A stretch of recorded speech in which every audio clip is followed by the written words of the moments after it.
My name is Nathan Pierce. I'm 38 years old, a senior accountant at Wilson & Associates, and until 3 months ago, I was the kind of man who believed in keeping promises. The kind who thought marriage vows actually meant something. The kind who trusted completely, loved unconditionally, and never questioned the woman sleeping beside me every night. I was also the kind of fool who thought he knew his wife. Lauren and I met 7 years ago at a coffee shop in downtown Portland.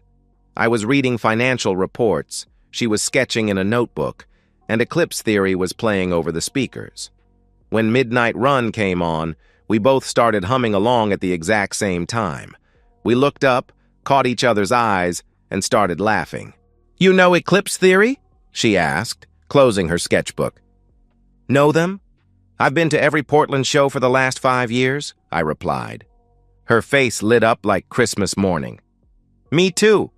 Well, almost every show. I missed the one last spring because of work," she said. That was our beginning. Not love at first sight, but love at first song. We talked for 3 hours about music, about Jackson Reed's guitar solos, about how Eclipse Theory's lyrics captured something raw and honest that most bands couldn't touch. When she agreed to come with me to their next concert, I knew I was falling for her. Our entire relationship was built on shared experiences. Concert after concert, late nights talking about lyrics and melodies, road trips to catch Eclipse Theory in Seattle and San Francisco. She moved in with me after 8 months. We got married 2 years later in a small ceremony with Horizon Line playing as she walked down the aisle. Our honeymoon was in Nashville. Music City, she called it. We spent 5 days hitting every venue, every record store, every place where music lived and breathed. On our last night, we caught Eclipse Theory at the Ryman Auditorium. Lauren cried during Forever Young Tonight. I held her hand and thought about how lucky I was to find someone who understood that music wasn't just entertainment. It was religion. Over 7 years of marriage, we attended 14 Eclipse Theory shows together. Every tour, every special performance, every time they came within driving distance, it was our thing, our tradition, the foundation of who we were as a couple. Lauren stopped working 3 years into our marriage. "I want to focus on building our home," she said, "making us a real family." I supported her without hesitation. I was pulling in $82,000 a year at the firm, enough for both of us to live comfortably. She filled her days with yoga classes, book clubs, shopping trips with her friends. I worked long hours, sometimes staying late to handle difficult clients or navigate complex audits, but I never minded. I was providing. I was building something stable for both of us. We were happy, or at least, I thought we were happy. Then came the announcement that changed everything. Eclipse Theory's Midnight Horizon Tour. 2 nights at the Paramount Theater in Portland. When Lauren saw the dates, she was ecstatic. She immediately started planning what to wear, talking about how close our seats would be, wondering if they'd play any new songs. I checked my calendar and felt my stomach drop. Quarterly audit. The week from hell that happens 4 times a year at Wilson & Associates. 16-hour days, mountains of paperwork, and absolutely no flexibility. The Paramount shows were Thursday and Friday night. I'd be buried in spreadsheets both evenings, probably not leaving the office until midnight. "Both nights?" Lauren's voice went cold when I told her. "Nathan, we've never missed an Eclipse Theory show." "I know, baby. I'm sorry. The timing is just terrible," I answered. "Can't you switch with someone? Take a day off?" she pressed. I explained about the audit, about the deadlines, about how Wilson had 3 major clients depending on our team to get their numbers right. She listened, but I could see something changing in her eyes. Something I couldn't name then. Looking back now, I can see it clearly. It was opportunity. "Why don't you take Megan?" I suggested. "She loves Eclipse Theory almost as much as we do." Megan was Lauren's childhood best friend, her maid of honor, the person who knew Lauren better than anyone except me. They'd grown up together, stayed close through college, and maintained their friendship even when life pulled them in different directions. "Megan?" Lauren considered this for a moment. "Yeah, actually, that could be fun." Girls' night out, she agreed. But something had shifted. The excitement in her voice was different now. Sharper, more secretive. But I was so relieved to have found a solution that I didn't think too hard about it. Friday night, I was at the office until almost 11, buried in audit documentation and compliance reports. Around 9:30, I took a break and texted Lauren, "Have fun tonight. Tell the band I said hi. Love you."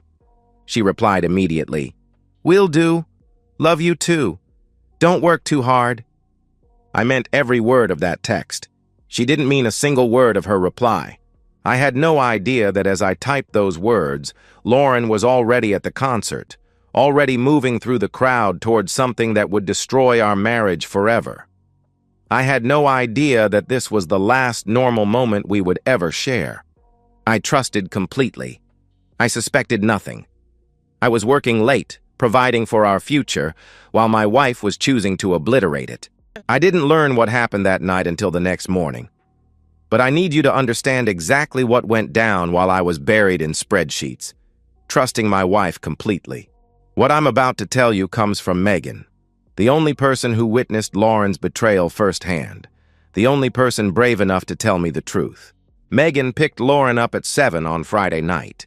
They'd planned to grab dinner before the show, maybe a drink or two to get in the mood. Lauren was electric with excitement, talking non-stop about which songs Eclipse Theory might play, whether Jackson Reed would do his signature guitar solo during Burning Bridges. They had excellent seats, front row, center stage, the kind of spots that cost a fortune but were worth every penny when your favorite band was performing. Lauren sang along to every word, her voice carrying over the crowd, her whole body moving to the rhythm. Megan told me later that she'd never seen Lauren so alive, so completely in her element. After the show, as they were gathering their things and preparing to leave, Lauren pulled out 2 VIP passes. "Where did you get those?" Megan asked. "Bought them online," Lauren said casually. "Thought it might be fun to meet the band." This was news to Megan. Lauren had never mentioned VIP passes, but she figured Lauren wanted to surprise her, maybe make up for me not being there. So they made their way backstage to the meet and greet area. The backstage lounge was crowded with other VIP ticket holders, but it didn't take long for Jackson Reed to notice Lauren. He was still in his stage clothes, black jeans, a vintage Eclipse Theory t-shirt, his signature leather jacket. His dark hair was messy from performing, and he had that post-show energy that made him magnetic. He zeroed in on Lauren immediately. "Hey," he said, appearing beside her with a beer in his hand. "You were singing along to everything tonight. I could hear you from the stage." Lauren's face flushed. "Really? I didn't think you could hear individual voices," she replied. "Trust me, I could hear you." "What's your name?" he asked. "Lauren," she answered. "Beautiful name." "I'm Jackson, obviously," he said with a smile. Megan told me later that she immediately felt uncomfortable, not because he was being inappropriate, but because of how Lauren was responding, like a schoolgirl meeting her crush. "Who'd you come with tonight?" Jackson asked, glancing at Megan. "This is my best friend Megan," Lauren said. "My husband couldn't make it. Work stuff." Jackson's smile didn't falter when she mentioned me. If anything, it got wider. "His loss," he replied. More time for us to talk.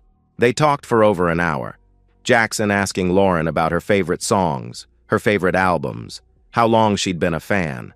Lauren hanging on his every word, laughing at everything he said, touching his arm when she wanted to emphasize a point. Megan felt like a third wheel, but she stayed close, some instinct telling her that something wasn't right. Around midnight, as the meet and greet was winding down, Jackson leaned in close to Lauren. "Hey, a few of us are hanging out in the green room for drinks. Want to join us?" he offered. Lauren's eyes lit up. "Really?" "Yes, absolutely," she answered immediately. She turned to Megan. "Is that okay? Can you wait for me? It'll probably just be like 30 minutes, she asked. Every instinct Megan had screamed that this was wrong. Lauren was married. She was my wife. But Megan also knew that if she objected, Lauren would probably go anyway and just be angry at her for causing drama. "Okay," Megan said reluctantly, "but don't be too long." "I won't. I promise," Lauren replied. Lauren disappeared through a door marked "Authorized Personnel Only" with Jackson Reed. Megan sat in the emptying backstage area, checking her phone, making small talk with security guards, waiting. 30 minutes passed, then an hour. Megan texted Lauren, "Everything okay? Ready to go?" No response. Another 30 minutes. Still nothing. Finally, around 1:30 in the morning, Megan's concern overrode her politeness. She found a security guard and explained that her friend had gone into the green room and hadn't come back. The guard, probably tired and wanting to go home, agreed to walk her back and check on Lauren. The green room area was a maze of hallways and doors, most of them closed. But as they walked past the dressing rooms, Megan heard familiar laughter. Lauren's laughter. She followed the sound to a door that was slightly ajar. The security guard had continued down the hall, apparently confident that Lauren was fine. Megan approached the door and peered through the gap. What she saw destroyed her faith in her best friend forever. Lauren was pressed against the wall, Jackson Reed's hands tangled in her hair, their mouths locked together in a kiss that was hungry, desperate, completely without reservation. Lauren's hands were pulling at his shirt, trying to get it off. Jackson was pushing against her, his hands roaming places that belonged to me. Megan's first instinct was to look away, to give her friend privacy, to pretend she hadn't seen anything. But something harder, something more loyal to me than to Lauren, made her pull out her phone instead. She recorded. 10 seconds. 20. She moved slightly to get different angles, her hands shaking as she documented my wife's betrayal. She took photos when they shifted positions, when Lauren pulled Jackson's shirt completely off, when he pushed her harder against the wall. She got it all. Then she backed away quietly, her heart pounding, her stomach sick. She texted Lauren, "Not feeling well, heading out, talk to you tomorrow." She didn't wait for a reply. She walked out of the Paramount Theater, drove home, and sat in her car in her driveway for an hour, staring at the videos on her phone. Megan told me later that she didn't sleep that night. She kept thinking about me, working late at the office, completely unaware that my marriage was being destroyed a few miles away. She thought about our 7-year relationship, our wedding, all the Eclipse Theory concerts we'd attended together as a couple. She thought about Lauren, her childhood friend, the person she'd trusted with her deepest secrets, throwing away everything good in her life for one night with a musician who probably wouldn't remember her name by morning. And she made the hardest decision of her life. She chose truth over friendship. She chose me over Lauren. That decision saved me. Saturday morning, 7:30 a.m. I was back at the office, third cup of coffee already burning through my system, drowning in audit reports that needed to be filed by Monday. The quarterly audit doesn't stop for weekends, doesn't care about your personal life, doesn't give you room to breathe until every number is verified and every document is signed. My phone buzzed. Text from Megan. "Can you call me when you get a chance? Need to talk to you about something?" I figured she wanted to tell me about the concert. Maybe share some funny story about Lauren fangirling over meeting the band. I stepped into an empty conference room and dialed her number. "Nathan?" Her voice was tight, strained, like she'd been crying. "Hey, Megan, how was the show? Did Lauren have fun?" I asked. "Nathan, I need to tell you something. And it's going to be really hard to hear," she said carefully. The way she said it made my stomach drop. "What's wrong? Is Lauren okay?" I asked. "Lauren cheated on you. Last night. With the guitarist. With Jackson Reed. I saw them. I recorded it," she said, her voice breaking. The words hit me like physical blows. For a moment, I couldn't process what she was saying. Lauren cheated. My Lauren. My wife of 7 years, who cried at our wedding, who called me her soulmate, who'd never given me a single reason to doubt her. "Are you sure?" I heard myself asking. "Maybe it just looked—" "Nathan, I'm sending you the videos right now. I'm so sorry, she interrupted. My phone buzzed. 3 video files, 4 photos. I opened the first video with shaking hands. There was my wife, my Lauren. Kissing another man like her, life depended on it. Hands in his hair, pulling his shirt off, pressing against him like I didn't exist. Like our marriage didn't exist. Like 7 years of love and trust meant nothing. I watched all 3 videos, looked at every photo, different angles of the same betrayal. Clear, undeniable, devastating proof that the woman I loved, the woman I'd worked late to provide for, had chosen to destroy us for a stranger. I didn't scream. I didn't break down. I didn't throw my phone or punch the wall or collapse in grief. Instead, something ice-cold settled in my chest. Crystal clear thinking. Perfect, surgical calm. I called my attorney. Robert Hayes had handled my business contracts for years. He was expensive, ruthless, and brilliant. He answered on the second ring. "Nathan, it's Saturday morning. What's going on?" he asked. "I need to file for divorce. Today. This morning," I said. "Whoa, slow down. What happened?" he replied. "My wife cheated on me. I have video evidence, multiple videos. I need her served with papers as soon as possible," I explained. "Send me everything you have. I'll review it and call you back in an hour," he said. "How fast can you move on this, Robert?" I pressed. "If the evidence is solid and you want her served today, I can make it happen. But Nathan, you need to think about this. Maybe you should take some time," he started. "No, I'm done thinking." "How fast?" I interrupted. "Give me 3 hours. I'll have the papers drafted and a process server ready to go," he replied. "Do it," I confirmed. I sent him the videos and photos. Then I left work. "Family emergency," I told my supervisor, and drove home. I moved through our house like a machine. No emotion, just execution. I went to our bedroom and pulled every piece of Lauren's clothing from the closet. Her dresses, her yoga pants, her fancy shoes, her Eclipse Theory t-shirts. Everything that belonged to her, everything that carried her scent, everything that reminded me of the woman who'd just obliterated our marriage. I emptied her dresser drawers, her toiletries from the bathroom, her jewelry from the nightstand, her books from the living room shelves, those stupid Eclipse Theory posters she'd hung in our spare room, the ones that now made me sick to look at. 12 black trash bags, 7 years of shared life reduced to garbage on our front lawn. Then I made the calls that would ensure Lauren had nowhere to run, no one to lie to, no way to control the narrative. First, her parents, Richard and Donna Holland, who'd welcomed me into their family, who'd called me the son they never had, who'd trusted me to take care of their daughter. "Richard, it's Nathan," I said when he answered. "Nathan, how are you? How's our girl?" he replied warmly. "I'm calling to let you know that I'm divorcing Lauren. Today. She cheated on me last night," I said directly.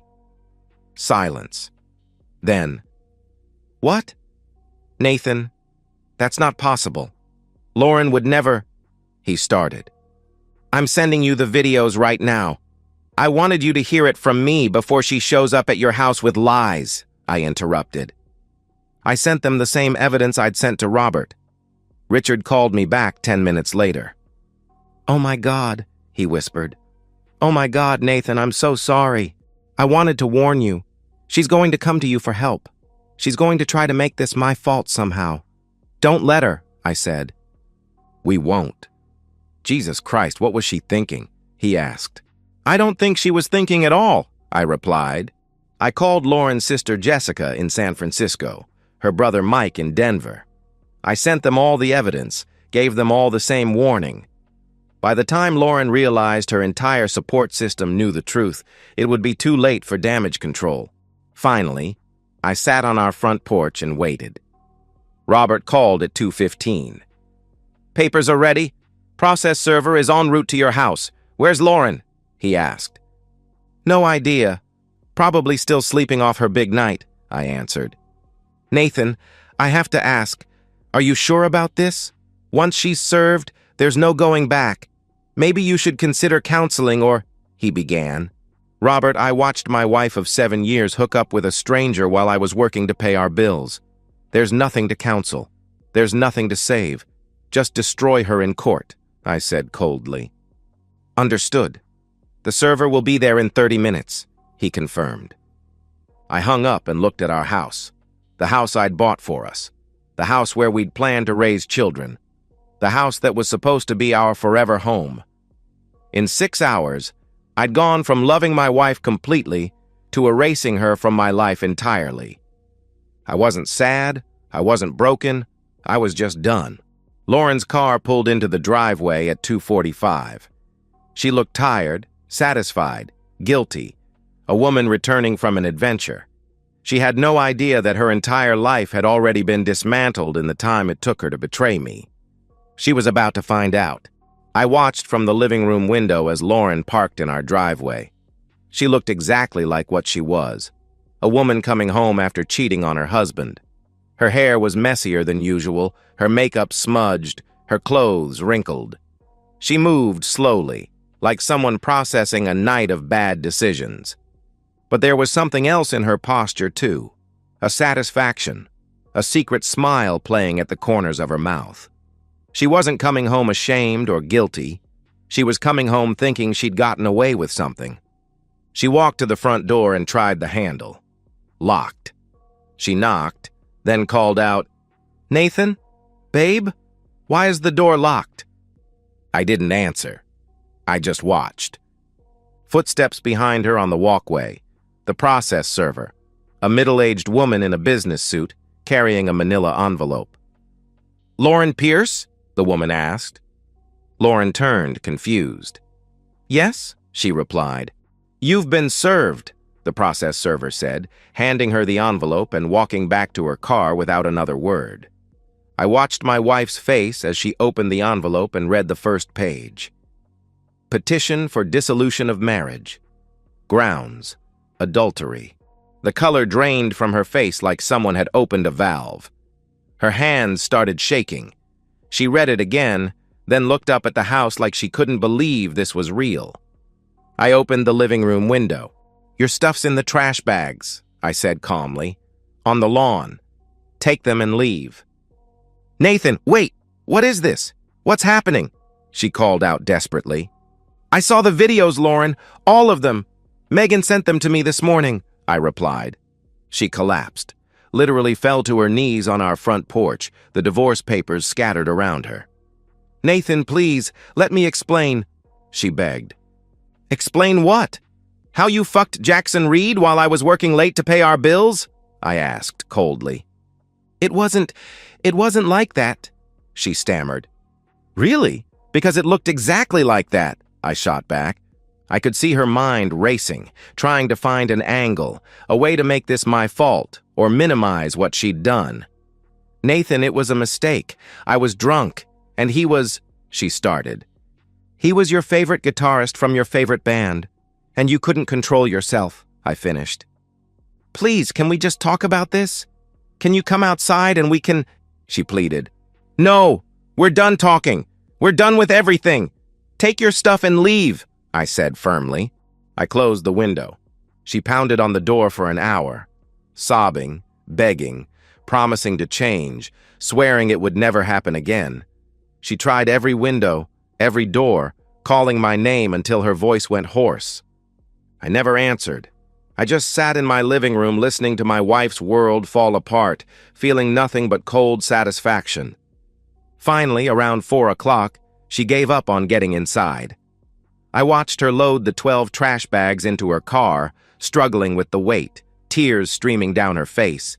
Some of the bags split, and her clothes spilled onto the driveway. She stuffed everything back in, desperate and humiliated. She drove away without looking back. I never saw her pull into our driveway again. But I knew where she was going, and I knew what was waiting for her there.